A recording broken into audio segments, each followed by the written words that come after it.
Do you have a high visual weight? Then you need to try KATSEYE Lara's makeup that she wore to the MTV VMA Awards. It's giving peak Gen Z Desi Baddie vibe and I'm so here for it. The color palette is grungy cool tones featuring dark brown, black and metallic silver. Any good makeup needs a foolproof base and for that I need to first color correct my discoloration. For the past few weeks I've been going to the bed with makeup. I mean adult life, so don't judge me. I can see that my skin is not reacting well to that lifestyle. I swear by PAC Cosmetics Take Cover Concealer in 14 Twisted Toffee to color correct my discoloration. It's medium coverage, not buildable, so I'm spreading the formula with Cushion Puff for a maximum coverage and then I'm layering K-Beauty Cushion Foundation on top to make this an even canvas. The finish of K-Beauty is partly luminous, dewy but skin-like.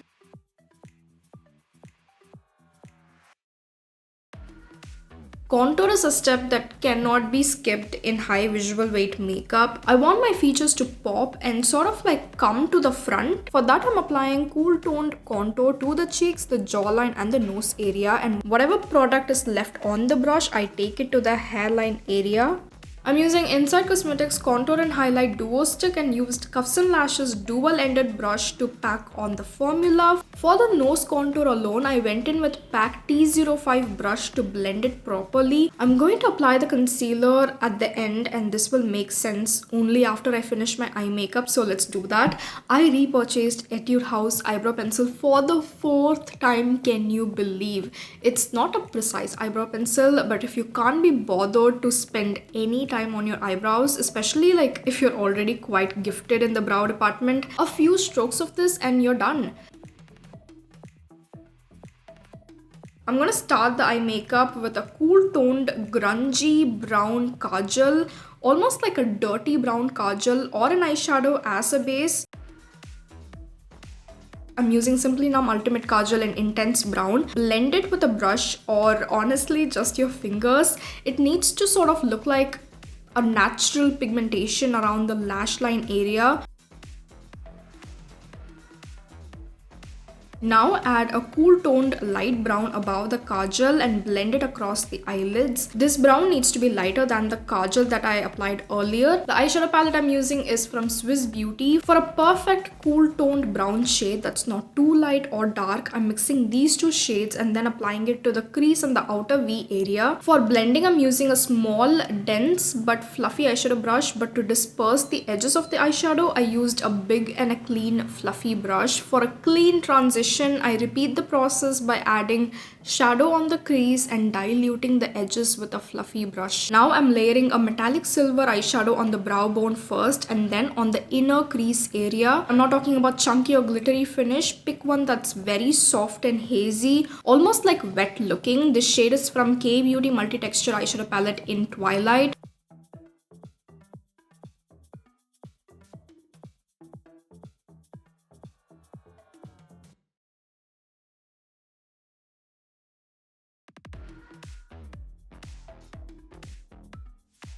For the lower lash line, I lined waterline and the lash line with the same intense brown kajal and smudging it with a cool toned brown for a hazy finish and softening the edges with a light brown for a clean transition. You absolutely cannot skip eyeliner and kajal while trying to recreate Lara's makeup. I believe in an interview she said that she uses a very normal kajal from Amazon, like the traditional Indian kohl kajal. So draw a wing liner with the kajal that you already have, and to add more intensity, I layered liquid eyeliner on top. While lining the inner lash line, pull the inner corner and apply a stroke of liner on the tear duct area and extend it slightly to create that sultry cat eye effect. Manga lashes are the best add-ons to elevate any eye makeup look. The lash clusters I'm using here are from Gigi Bear and I'm taking 3 and applying it to the inner, the center and the outer corners. I really love how wispy and voluminous yet wearable they look. To bind the false lashes to the real lashes, apply a lightweight, non-clumpy mascara. I'm using Maybelline Lash Sensational. If you're wondering about blush placement for this makeup, it's the under eye blush placement, so I'll be applying my blush along with the concealer. For the blush, I'm using Cuffs and Lashes Afterglow blush in Rosewood. Imagine the color of a dried red rose. That's the shade of this blush.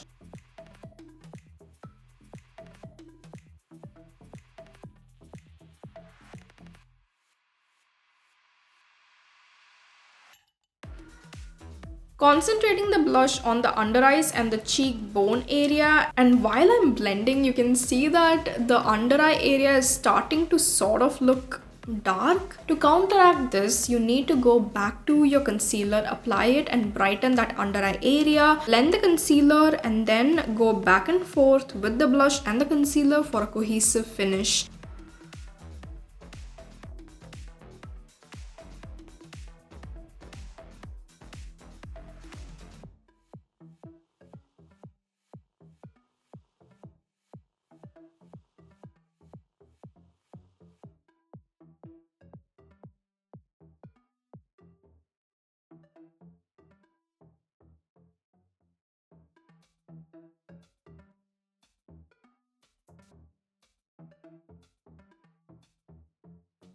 What is the point of creating such an aesthetic look if the said makeup is not going to last? Makeup needs to stay put, and for that I'm spritzing fixing spray and locking it with a finishing powder.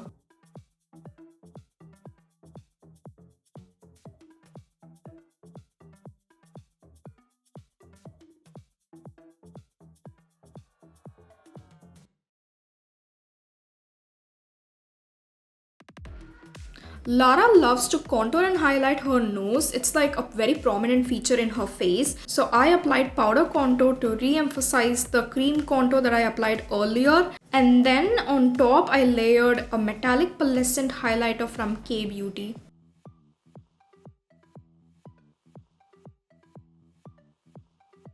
Lara loves a bold lip combo. She likes to line her lips with a Kajal, like deadass. We're going to start with a nude base. I applied Mars matte lipstick in 10 Nude Crush. It's a neutral brown shade that almost looks like concealer lips. This needs to look even more paler, so I added a whisper of peachy nude on top. This is Dolly by Simply Nam.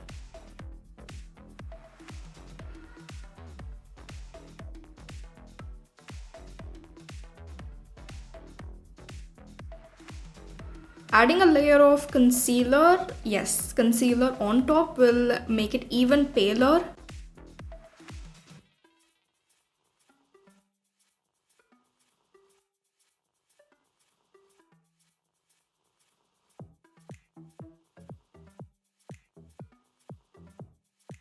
As a final touch, line the lip line with a jet black kajal. I love my high contrast makeup, but I definitely prefer a diffused and a gradient finish. So once again, I went in with all of the shades I applied earlier for a cohesive and a gradient finish.